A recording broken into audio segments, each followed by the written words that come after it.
Hello, and welcome to the Pepperbird Magazine. Did you know that the Pepperbird Magazine has been in existence for over 25 years, and we're still going strong? I invite you to take an ad on our internet magazine, which is very, very useful during COVID days. So please, give us a call. We'll come and have a quick chat with you and video you and your business. Look at the number below.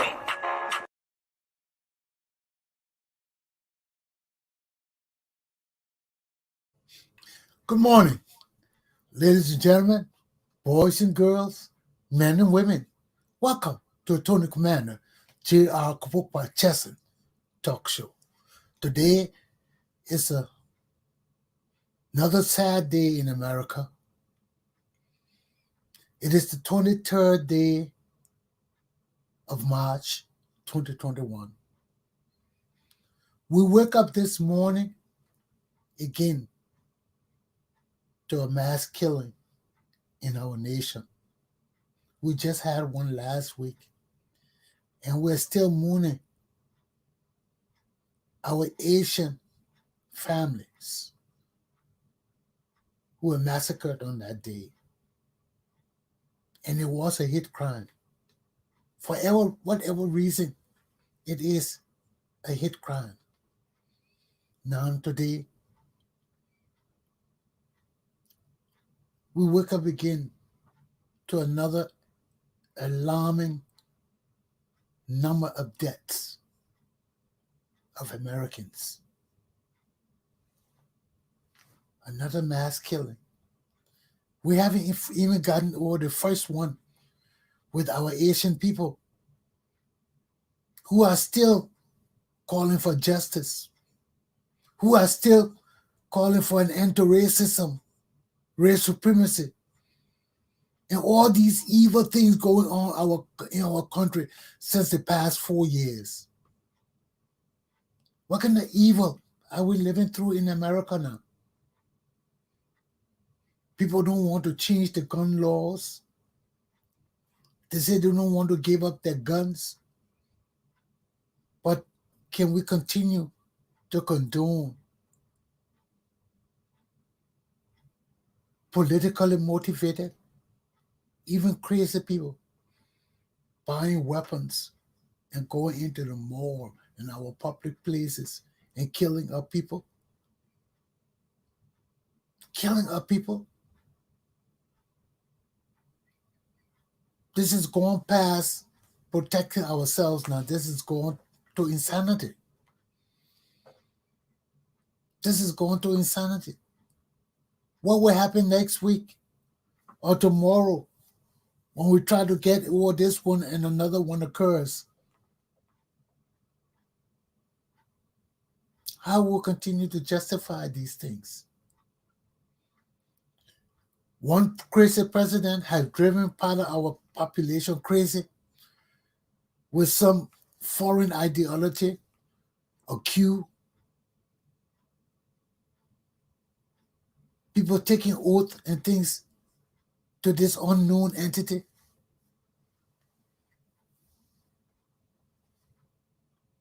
Subjecting themselves to the leadership of one insane crazy man. This is not realistic. This is not the America we know or we should know. To me, it seems our country has gone nuts. And that is driving the whole world nuts. So, let's take a few seconds of silence to remember Americans who have died in vain, needlessly, because of hate. Hateful ideals, hateful thinking. One group of people wanting to enrich themselves over the masses of our people. So they lead half of our population astray, talking foolishness that doesn't balance the doctrine of constitutional democracy in our country. So please let's take a few seconds of silence to remember our Asian sisters and to remember our brothers and sisters who were killed needlessly yesterday by insane people. Or one man, I don't know. I haven't gotten the truth of the story yet. But after this, we hope to make some sense out of what happened yesterday to the fullest. So in the meantime, can we take a few seconds of silence?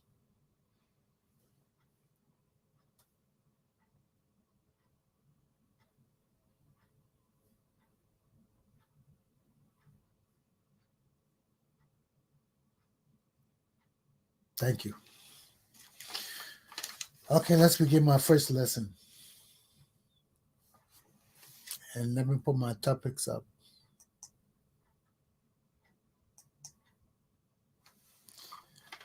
My first topic, no government in Liberia.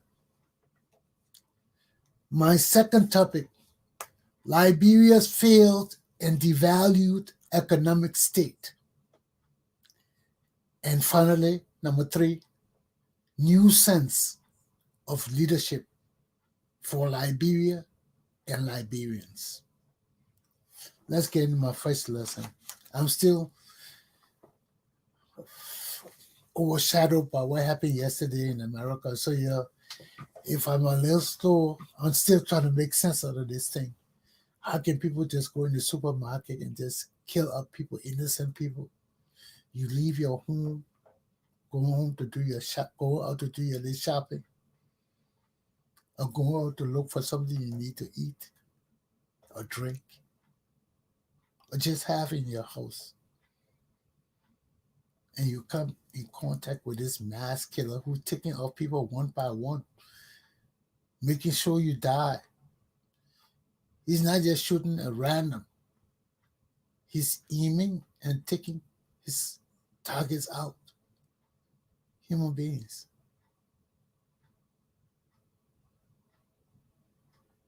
How do we factor in that kind of killing? I mean, it's like you go on a hunt for human beings in the supermarket, like in the jungle or in the forest. And you're just taking the people off with these one bullet shots. Where did he shoot the people? In the chest, in the heads? Where?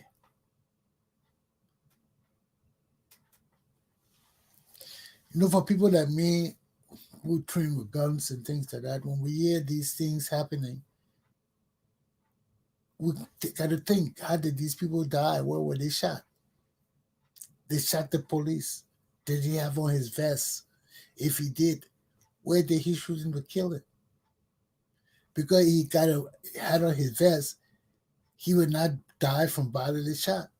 So you got to hit him where the vest is. So all these kind of things, bring gloom over a man like me when I think about it. By the way, I'm sorry for bringing up this. But after that minute, a few seconds of silence, it just weighed on me, Okay, let's go into my country. Because the same thing happened in Liberia. Now I will listen to Yacinda Martin Quay's podcast recently. I think it was yesterday. And she was talking about the situation in Liberia and among Liberian people. And somebody called her who just returned from Liberia and were telling her they live on SKT Boulevard.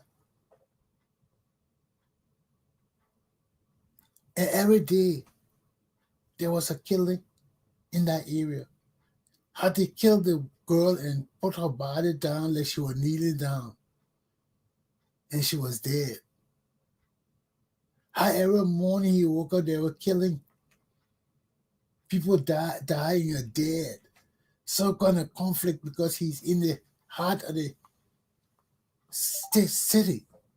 He's in the heart of all this rambunctious living.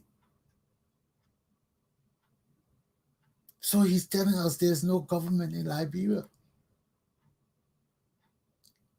And you know, too, when we talk about our country, when you're seeing her talk, I know you're saying us hard. So I know some of the things she say in anger, she doesn't evaluate what she says. Because it's getting to the point now our young people are angry. They're angry because there appears to be no solution to Liberia's problems. So she came out and she was talking about for the greater good of our people. What do we consider in the interest of the greater good of our people?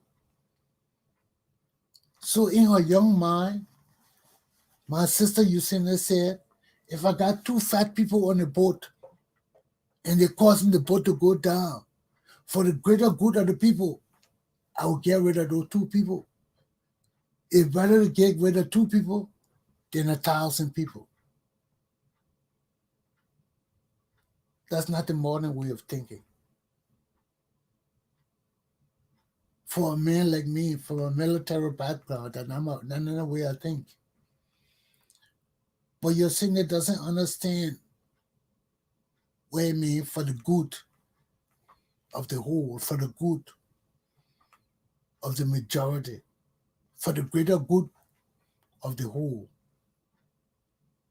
Because if you understand where people like us come from the military background, U.S. Army background, not Liberian military, but from the greatest army in the world, you don't tell your people you sacrifice some of them for the greater good of the whole.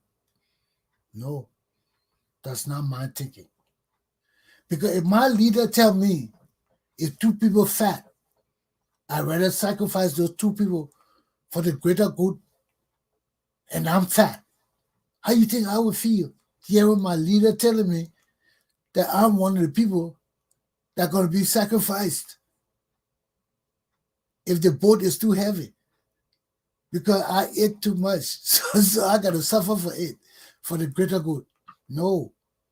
When you tell me that, right there I know that, hey, I don't fit into this woman category. I don't fit into this leadership mode. Because if the leadership is willing to sacrifice anybody for the greater good, whether it's fat, dry, overweight, underweight, tallyweight, pallyweight, for the greater good, there's a problem. I can't follow that leader. I can't follow that leader. Because as a military man, my motto is leave no man behind. No man dies on my watch. Why would I sacrifice that man when I can throw other things off the ship for us to survive, for all of us to make it? I will sacrifice somebody for the greater good. That is not in my mentality. We come together, we go home together. And all of us strive to take each other home. And that's the mentality we have to bring to our nation. Because when you have the greater good of our people, as young Yesenia was saying, you are leaving out some of your people. You are leaving out the weak. You are even leaving out the people who can't make it. Maybe not because of their own will, but because of their natural physical bodies, and spiritual bodies. Everybody do not have the same abilities. That's what God made us different. That's why we think about the greater good of the whole. We got to have a mentality that suits the love for our people. That's why I was telling you yesterday, when I'm a leader, I'm not an affirmative action leader in America. Affirmative action leaders are people that just put there to be yes men. They don't really know the job or don't care about their job. I'm a professional. When you put me in charge of men, my men got to trust me to know that when things hit the fan, Chesson will be there. Chesson when I drop them. Chesson when I look at the greater good. Because the greater good to Chesson is that everybody comes home alive. Everybody comes home because we all went together. We all coming home together. And if we can't bring one man home, we all die trying to bring that one man home. The greater good of the whole is to protect the whole, not to sacrifice some for the whole. No, no, no. And that's where Liberian people mentality is today. Survival of the fittest. That's it. You're not fit, you can't make it. You fat, you sloppy, you waste your time, so be it. Your fault, that your damn business. You suffer for it. That's not how we function. That's not how we function as a collective organ. Why? Because you may be fat, yes, but you may have the intellect to take us to the next level.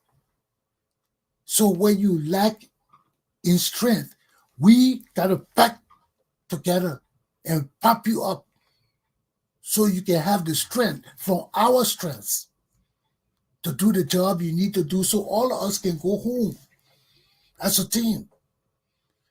And we can't pop you up enough, we'll all die fighting to prop you up. But my men have to know and understand that I will not drop you. I will not leave you. Whether you're fat, you dry, you ugly, you blind, you immature, you're a dummy. If I gotta slap you, I will slap you, but I will not leave you behind. You ever gotta worry about that. That Chesson will turn his back on you. Chesson will send you in the danger zone and don't protect you. No, you're my responsibility. You're my watch. And if I'm given responsibility to protect you, you will know that you are under my protection. I'm going to tell you. I'm going to come and glorify you. Listen to with my sister, like Geraldine Golaka, Bass Golaka. That's Chesson's daughter. I'm going to go to fall to her knees or come there and to show what? I got to show nothing. But she's a Chesson family. My father left me in charge of his family. He didn't separate his family. Excuse me. He didn't say take care of this family and forget about that family. No, but I ain't got to come to eat with my sisters and dine with them and be on their company. No, I'm not that kind of man. I've been through my trials and tribulations, so I know where I can go far, how far I can go with people. But don't think I don't think about you. Don't think you get in trouble. I will sit and watch other people stomp you. No. I want nothing from you. I want nothing from none of my children. But people think that you gotta want something from them to love them. You gotta have something to give them before you love them. And that's why I pull everything back. No, it's not that. You want my money, you gotta show me respect. You want my love, you gotta show me respect. Don't expect that because I'm educated, you will use me to enrich yourself and forget about me. No, I can't do that. You want to show me love? Send me cash. Let me do what I want to do for my people. Nobody can say Rodney Chesson ever deceived Liberian people or betray you or lie to you. Nobody. Everything I do is free. My magazine, I do t-shirts, I do pens, I do hats, I do backpacks. Everything free. My name on it, my organization on it. But it's free. Ask people in Rhode Island every summer I go around giving out things. Either t-shirts or hats or backpacks. I take it all over the world. I go to the Bahamas, I go to these places, I take it to my family to social places and they wear and give it out. You see, but I'm gonna go tell them Liberian people what all I do. Liberian people who know me know what I do all my life, what I've done from 1980 to this day, even before 1980. What I've done. Why you think all the coup went by? God protected me. Because I didn't do it for man. I did it for God. Everything I did was for God, not to please man. And I still do it to please God, not to please man. I don't join no organization because people want me to join it. I weigh the people that I'm going to work with. If they would say they would do something, they will not fulfill it, and I know they are the kind of people like that, I will not join it. I know all the leaders in Liberia. I know their capabilities. And I know none of them capable of changing Liberia.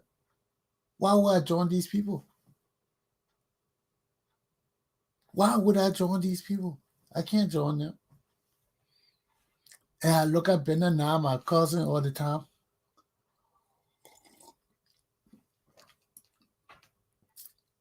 I look at Bennett now, you were sitting with Walker and all the people talking about they're going to talk for Mo Ali. I look at my cousin getting gray and don't even know what he's talking. I see Bennett now, I look at Bennett now, I said, what Bennett now you want to be all in this kind of thing?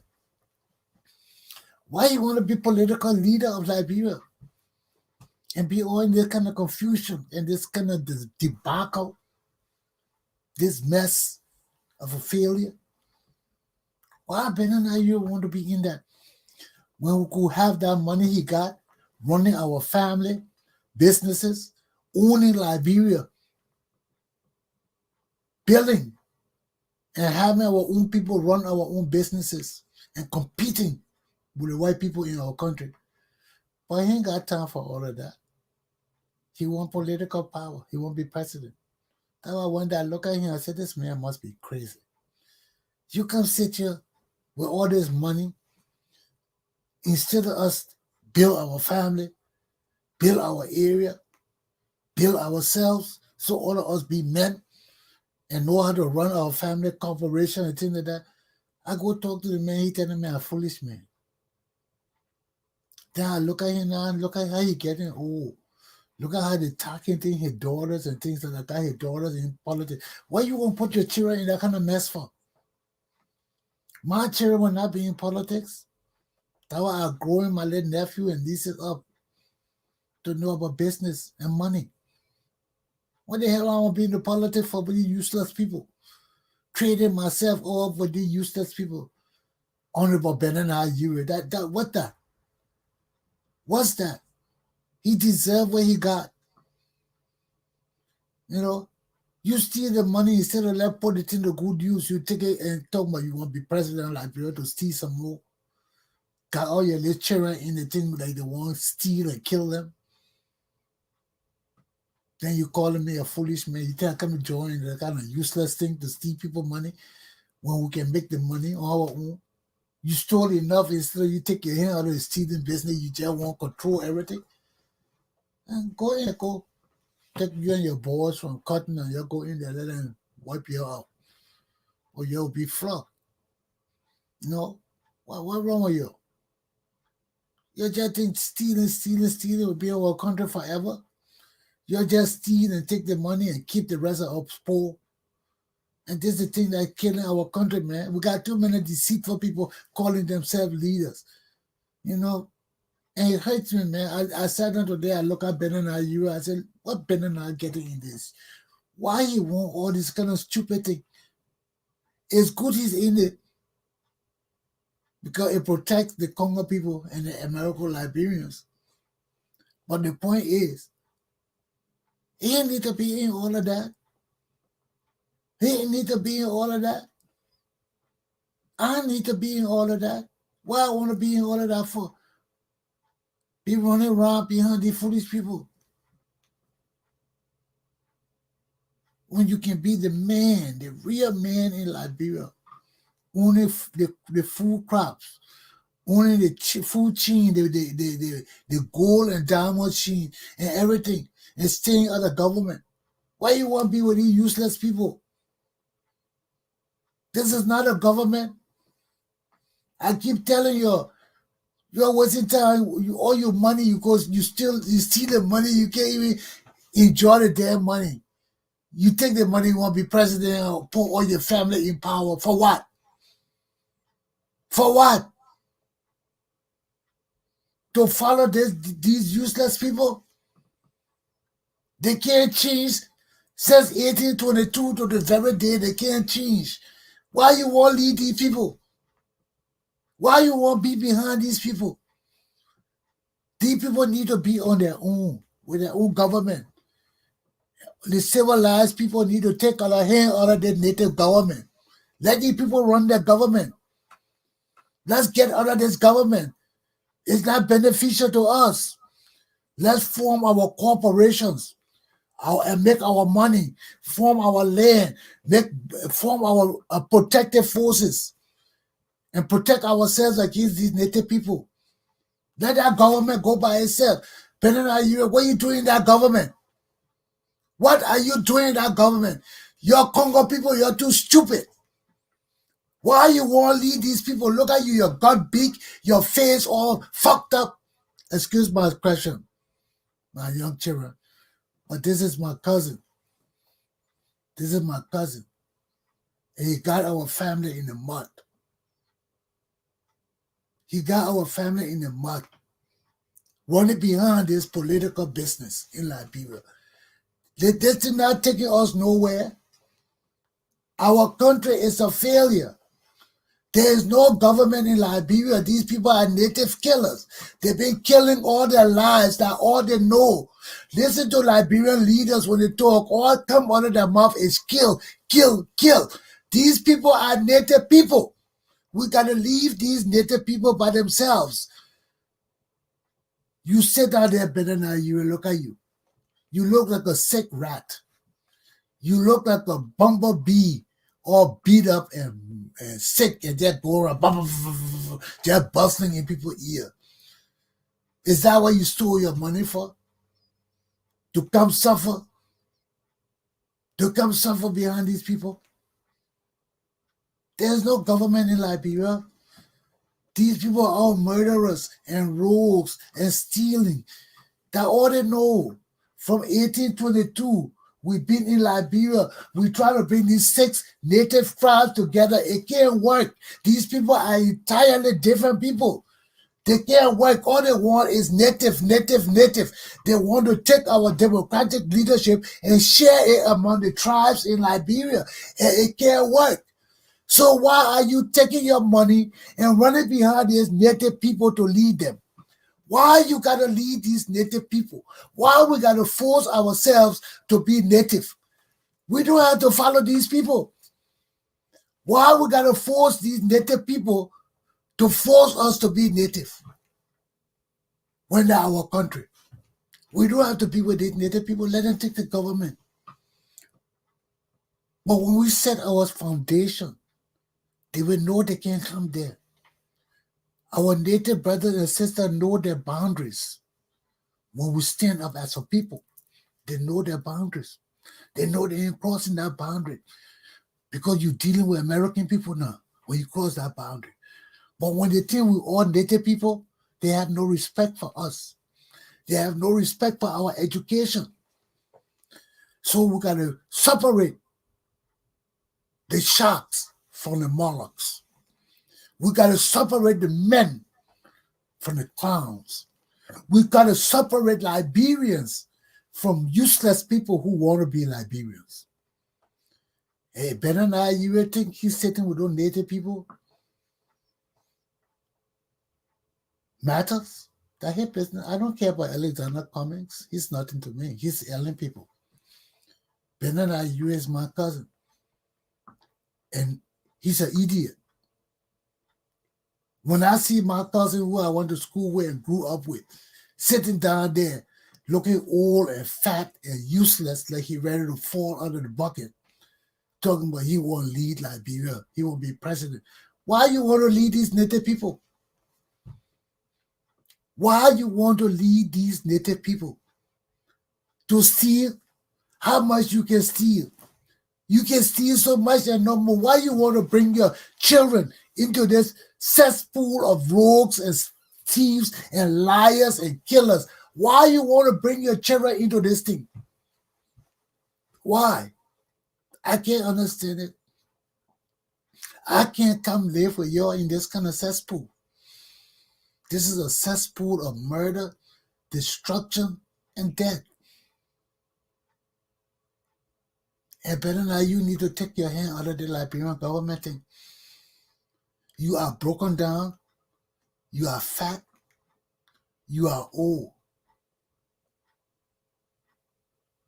You can't stand up and lead these people. Lead these native people thing. Leave them. Let them take the government. Let's pull out of that thing. Let's look at our farms. Let's look at our land.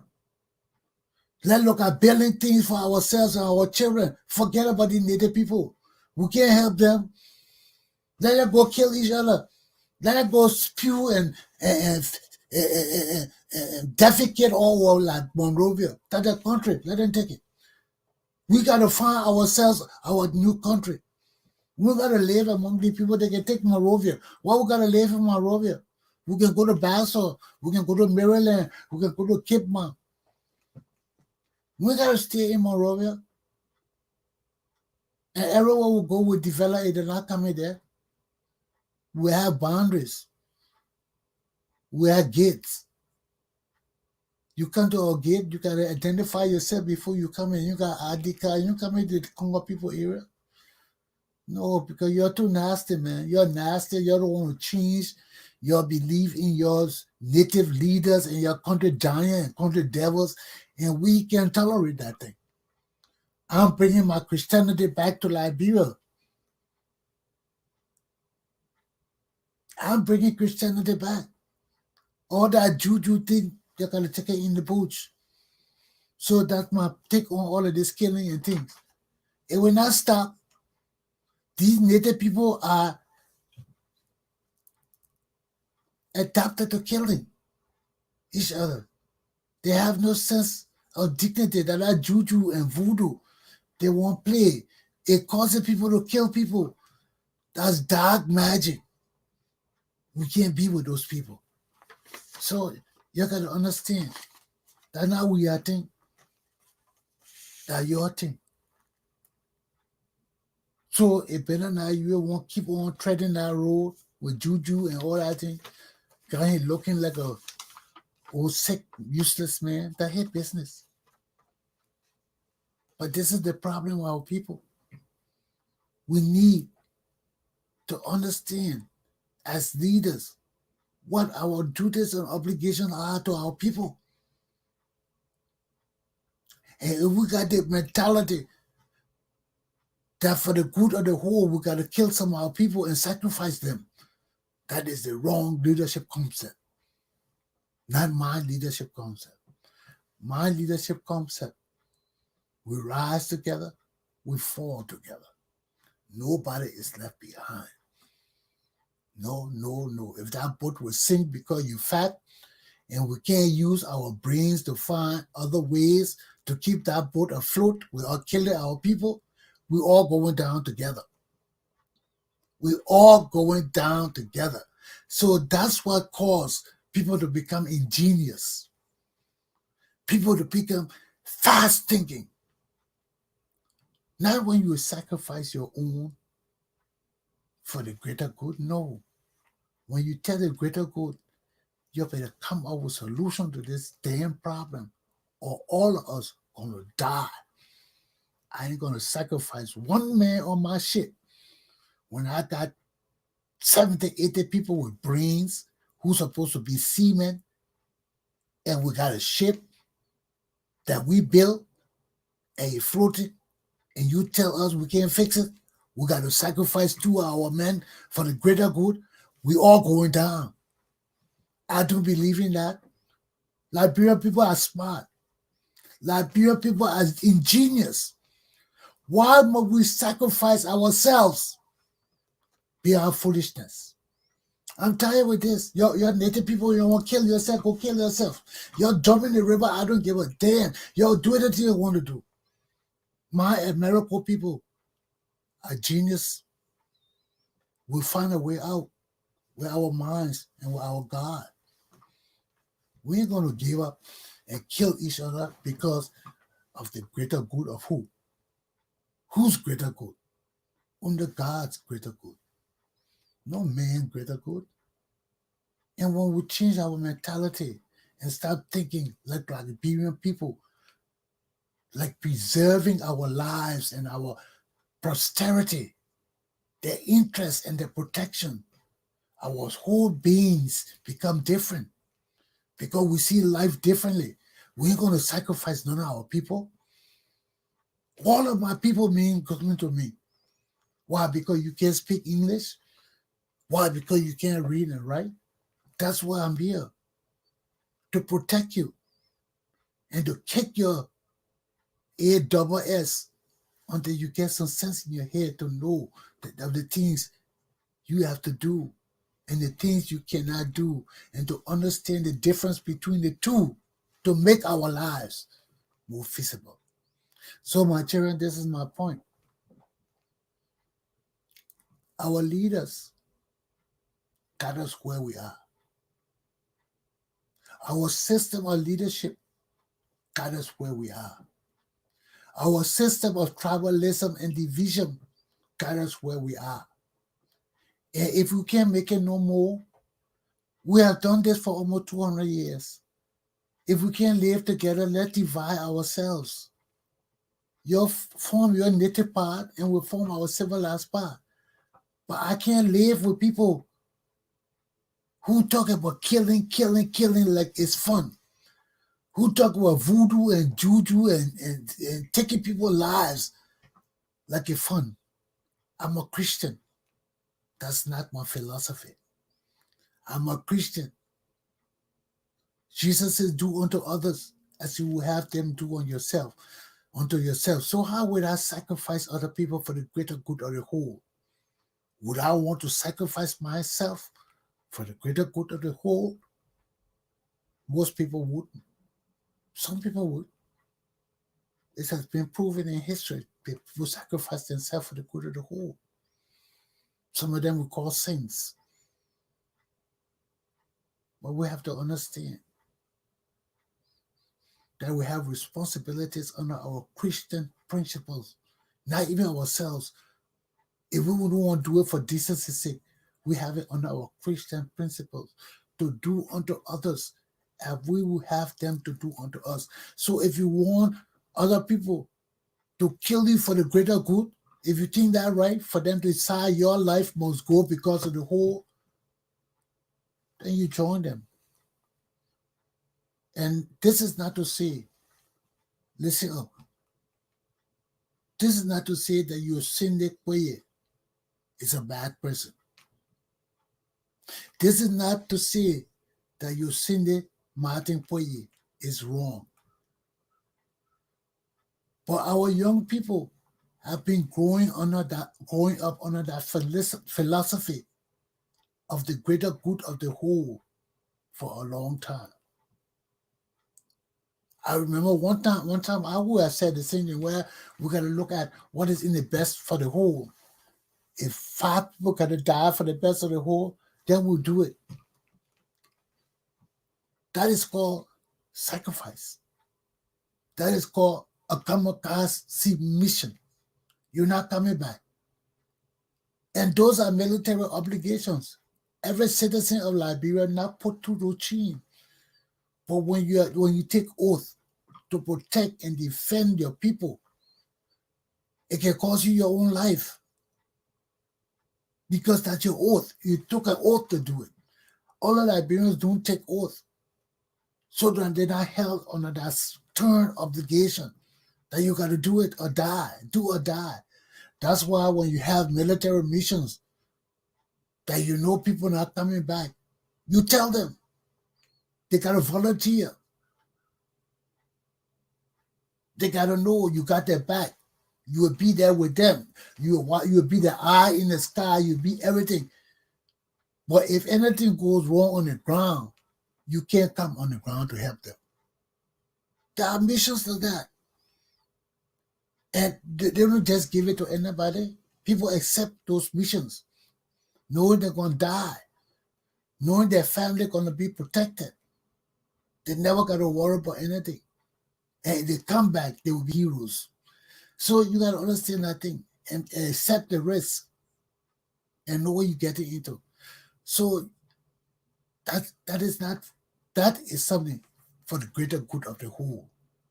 When people make that kind of commitment to commit sacrifice willingly, knowingly, having all the information they need, and they make a knowing, conscious decision to take the mission, they do it for the greater good of the whole.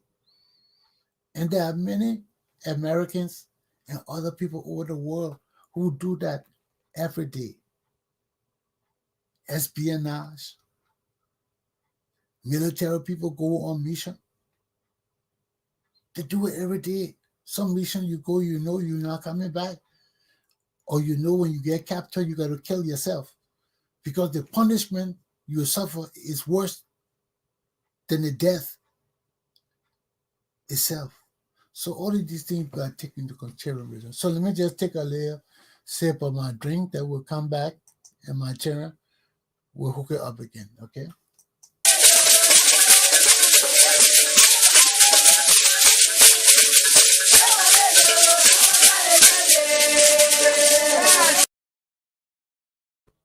Yes, we're back again.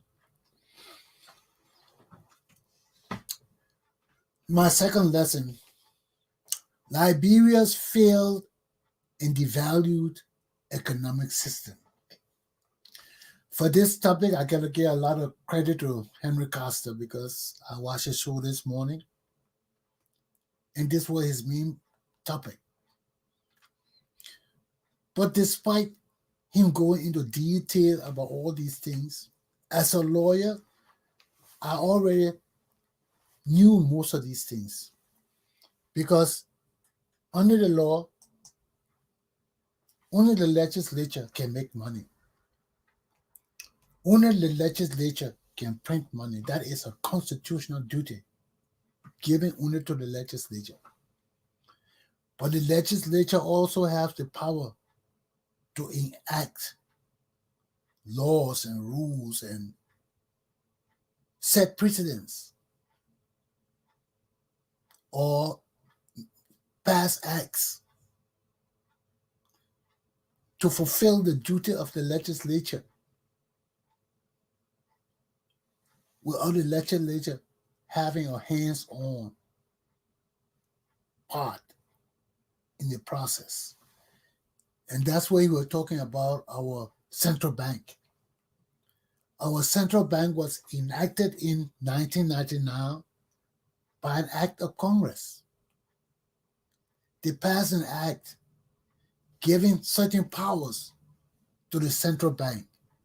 And as Costa was talking, that includes giving them the power to print money, to have the decision to print money. And all the legislature does is an overview of the process, of how the process is going. But the central bank did not have to go back to the legislature for permission to print money.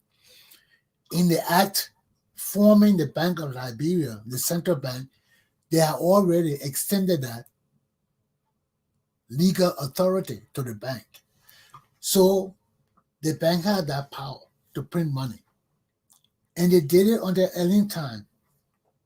And this is why if our leaders and our technocrats are not true patriots and loyalists, they can destroy everything we plan, especially for a country like ours, where majority of our people are illiterate and depend on the few illiterates, the few literates, people who can read and write, to stand up for their rights, to stand them for their constitutional protective duties, their obligations to our people. And when we fail those things, our system of leadership failed, and that's why it has failed time and again, because the responsibility is given to the people that's supposed to take us forward are the same people that are usurping the powers for themselves or for their own political interests. So Casa talked about Mill Jones, how when Mill Jones became central bank president or governor, everybody knew his ambition to be president of Liberia. So he stirred the bank from its economic duties and responsibility into a political realm. How he did that?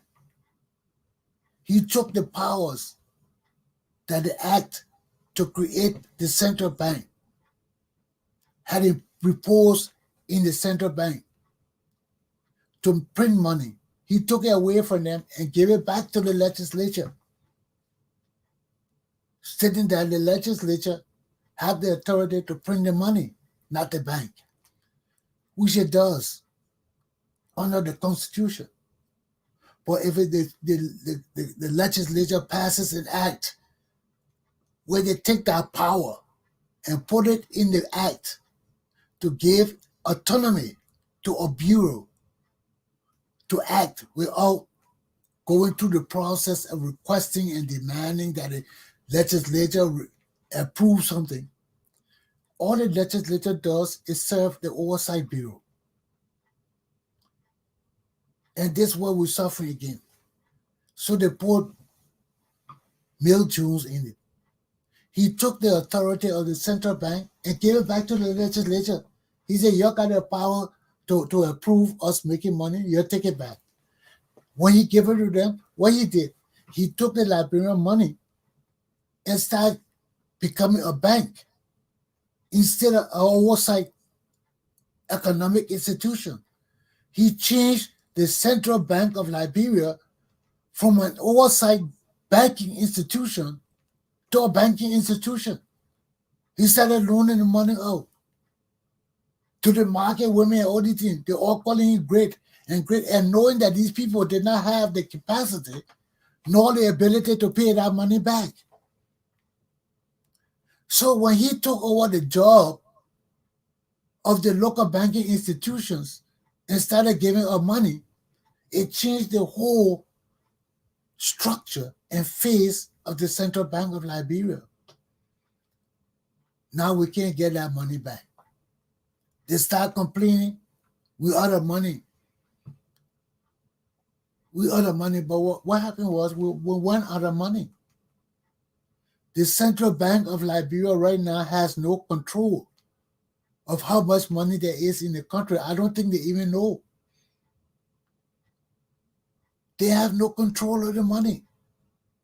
So there's money in the country that the people are supposed to have oversight over, have no knowledge about how much money in the country. Nor do they know who has the money.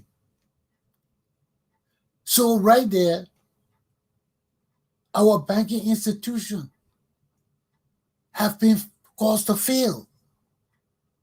Because one, they cannot meet the demands of the customers, the supply demand of money. They can't meet it because there's insufficient money in the country. Secondly, the money that's there in the country, people are hoarding it because you can't trust the banking institution. 1 minute there's money there, 1 minute there's not money. They can't tell us where there's money. because they have no control. So the first time this happened, they printed out $16 billion to alleviate this problem. They printed the money, no oversight, no means of checking to control this money, the $16 billion they put it in. They took that money, instead of putting the bad money out and setting the system correct, they took that same money and infused it right in there with the bad money.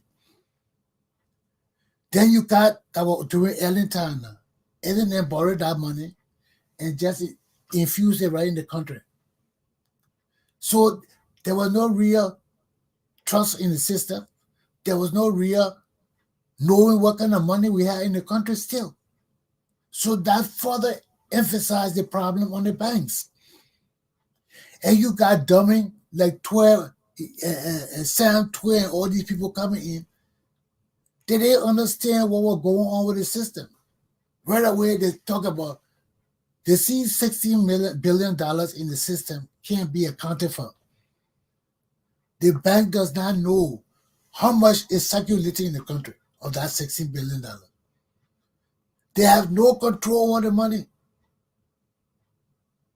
So the money is just there. And the people who will control it are dumb.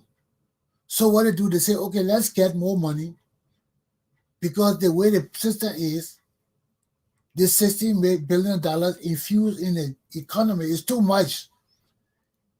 And because it is too much, you have more money than demand for it.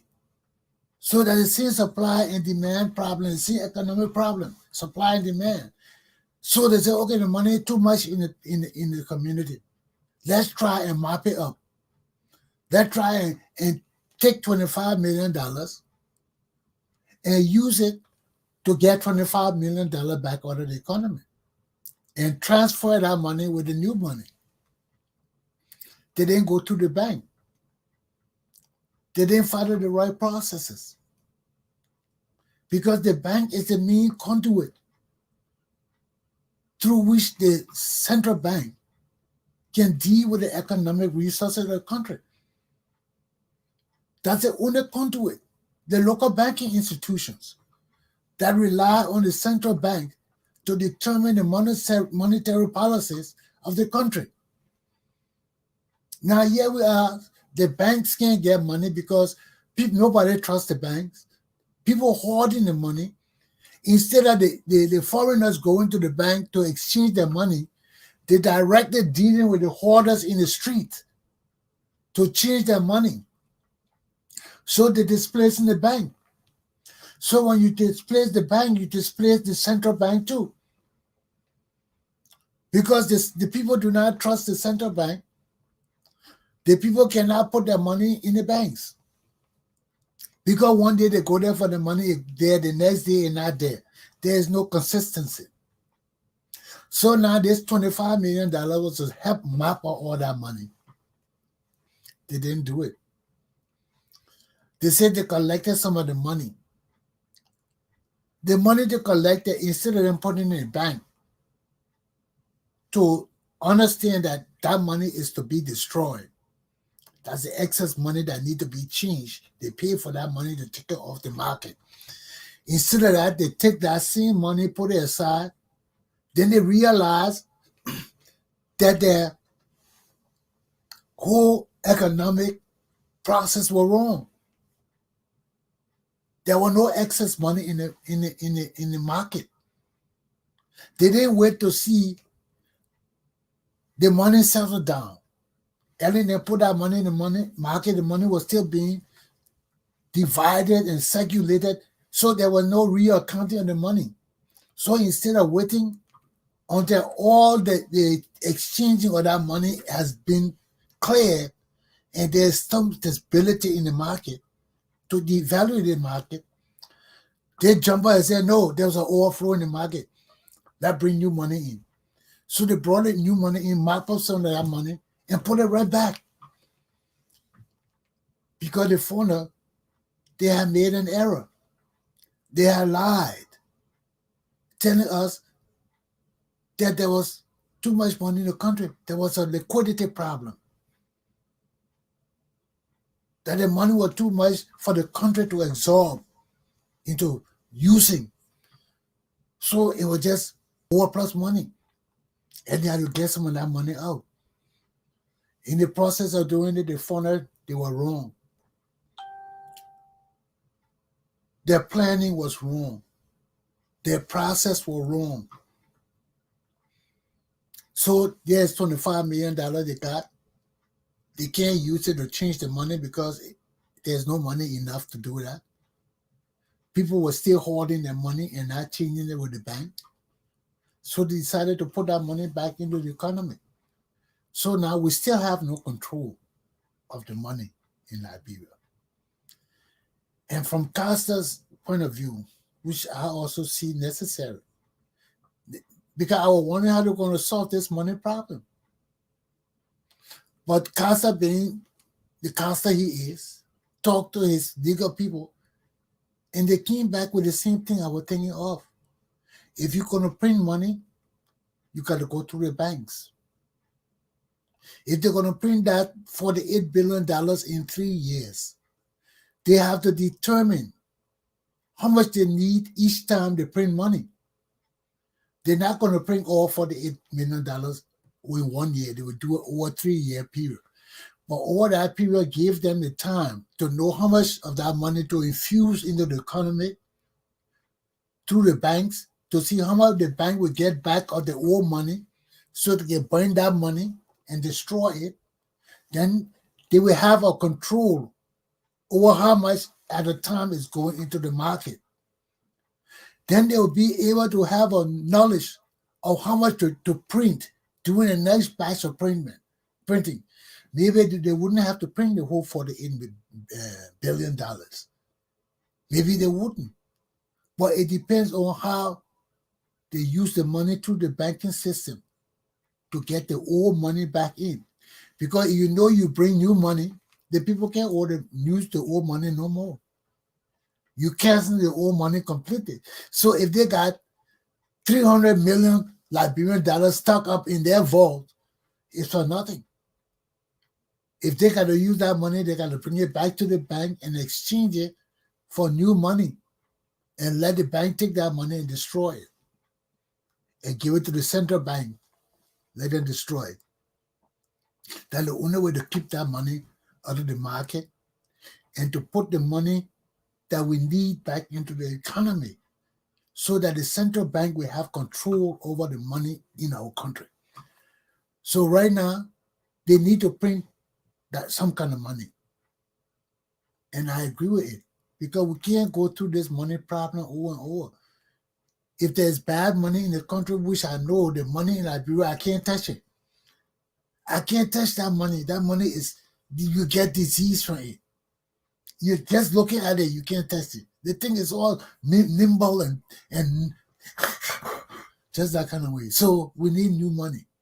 So you print that new money and put it in the bank. Everybody will have to come to the bank with their money to change it to the new money. And that's the way it got to work. But the main thing is we got to make sure that old money they're taking back is thoroughly destroyed. It's not put back into our system of government. So we need all this money. And right now, our country is so poor and bad. You hear McGill then coming out talking about by December, Liberia will look like New York. Yeah, right. You see, you come and tell our people that stupid thing. And our people, everything we believe is foreign. We have no idea of what to believe for ourselves. And this is one of our problems. Okay? This is my second lesson. So I broke it down to you. These people messed up with the map of money fund. They messed up with that $16 billion that Ellen brought into the country and they stole. They messed up with it. They stole it. Now all the excuses they gave him, they can't bring it back. But this money we're printing, Liberian people got to have an eye on it. If we don't protect our resources, our money, there will be no hope for our country. So, my people, this is it again, my children. We'll come to another crossroad in our existence. For the love of money, people will sell their own brothers. They will sell their own mothers. They will sell their own sisters for the love of money.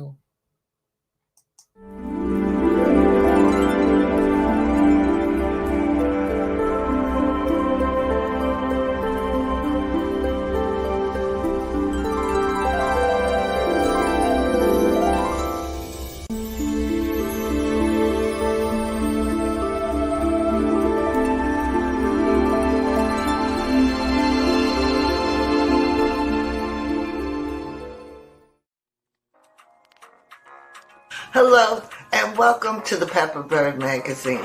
Did you know that the Pepper Bird Magazine has been in existence for over 25 years, and we're still going strong?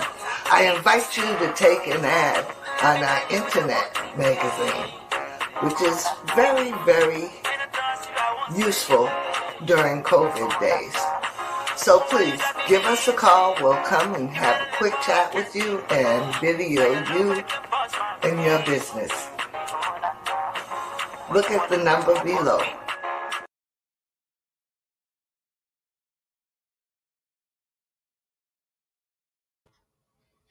Well, my people, just before I move on to my third lesson, I just want you all to know that this $48 billion that our government is printing over 3 years is 3 times the $16 billion that Ellen Johnson Sirleaf got to fix our economic problem. And it still hasn't been fixed. We're going to fix this problem with this money. We're going to ensure that our leaders become accountable and responsible to the Liberian people. We can't go on like this for time immemorial. Let me put up my third lesson. A new sense of leadership for Liberia and Liberian people. We got to have a new sense. We got to have a new sense of leadership. And our new sense of leadership has to be based on the grace of God. On the grace of God. We have lost our sense of Christianity. We have lost our beliefs and our weaknesses to evil. We have turned our lives around. For what? Everything our leaders is witchcraft and voodoo and magic. They come and talk about Jesus Christ, you know it's not real. You know it's not real. Our spiritual lives mean a lot to our national development. Why you think all our leaders won't be pastors? Why you think Prince Johnson, after killing almost half of Liberian people, won't be pastor? George Weah won't be pastor. Everybody going to these churches. Why? They are churches of deception. They are churches of lies. They are churches of murderers and killers who believe in juju and not Jesus Christ. And for a Christian nation to be led astray by people who we know are not Christians, it's a great problem for us. How many of us truly know that Prince Johnson is not a pastor? How many of us truly know that George Weah ain't no more a preacher than a drunken sailor on a ship calling the name of Jesus? We know all these things, but then we perpetuate these people as our leaders blindly,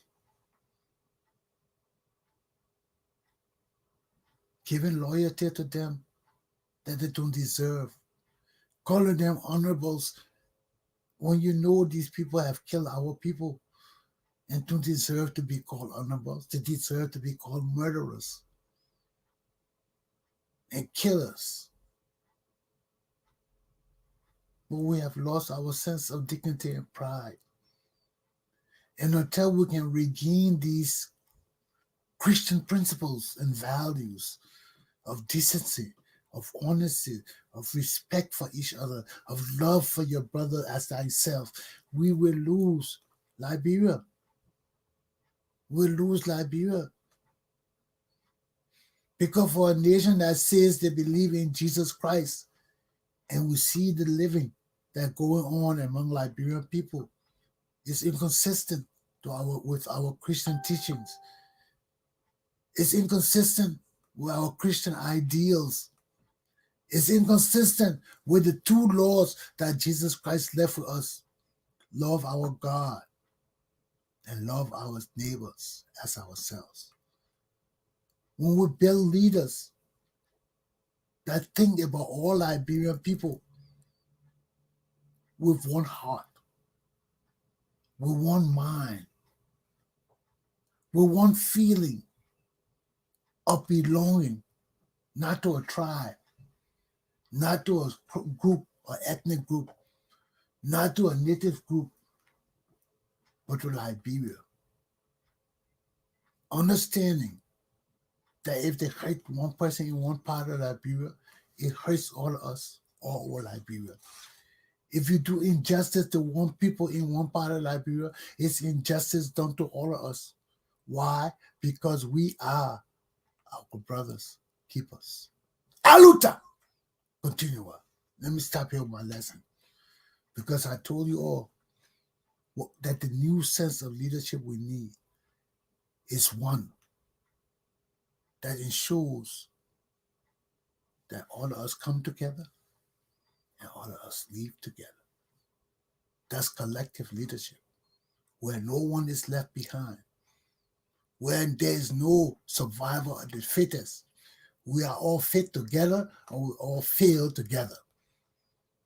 We leave no one behind, because on Chesson watch, it's a military watch, and we leave nobody behind. We all come and we all go home as one. Aluta! Continue. Have a good day.